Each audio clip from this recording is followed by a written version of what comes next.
Final price ভাই 13500। শার্পের silver colour, এটা nano health care ভাই। আচ্ছা, এটা একটু কম দামে দিয়ে দেন আজকে। ভাই ভিতরে ফ্রেশ, একদম ফ্রেশ আছে ভাই। আচ্ছা, ভিতরে কিন্তু ওয়াশ করলে আরো এখন ওয়াশ করা হয় না, এই ফ্রিজগুলো ঈদের আগের দিন আসছে ভাই সবগুলো। আর এটা কিন্তু অনেক বড় ফ্রিজ, বড় ফ্রিজ, এটা 20 50 18 থেকে 20 50 হবে। এটা রেগুলার প্রাইস ছিল 20000 টাকা, ভাইয়ের ব্লগের জন্য এটা দিচ্ছি মাত্র 17 না 16 না 15000 টাকা। 15000 না ভাই, একটু অফার করে দেন। আচ্ছা, আর 500 কম, 14500। 14 করে দেন। আচ্ছা 14000 টাকা দাম। তাহলে এলজি এক্সপ্রেস কুল ভাই, এটাও নন ফ্রস্ট। এই ফ্রিজগুলো নন ফ্রস্ট, কিন্তু দাম কিন্তু অনেক।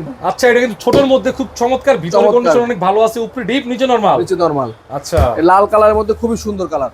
এটা দাম দিচ্ছে 17000 টাকা, আজকে ব্লগের জন্য 15000 টাকা ভাই ফাইনাল। আরেকটু অফার করে দেন। 500 কম, 14000। আর অফার করে দেন 14000 টাকা। 14000 টাকা ফাইনাল প্রাইস, 14000 টাকা।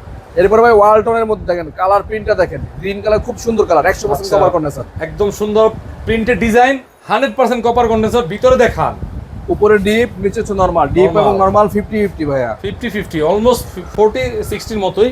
ডিপ বড় আছে ভাই, ডিপ বড় আছে মাশাআল্লাহ। আর এগুলো নিয়ে চালাতে পারবেন না কাস্টমার? অনায়াসে আরো অনেকদিন চালাতে পারবে ভাই এগুলো তো চেক করে রাখছেন নাকি? সবগুলো চেক করে, গ্যাস কম্প্রেসর এটা তো অরিজিনাল আছে। ঠিক আছে, বলে দেন। এটা 100% কভার করেছে। ফ্রিজের দাম হলো 20000 টাকা, ভাইয়ের ব্লগের জন্য 18000 টাকা করে দিলাম ভাই অফার করে দেন। আর 500 কম, 17000। একটু করে দেন। 17 করে দাম, 17 17 ফিক্স। ঠিক আছে।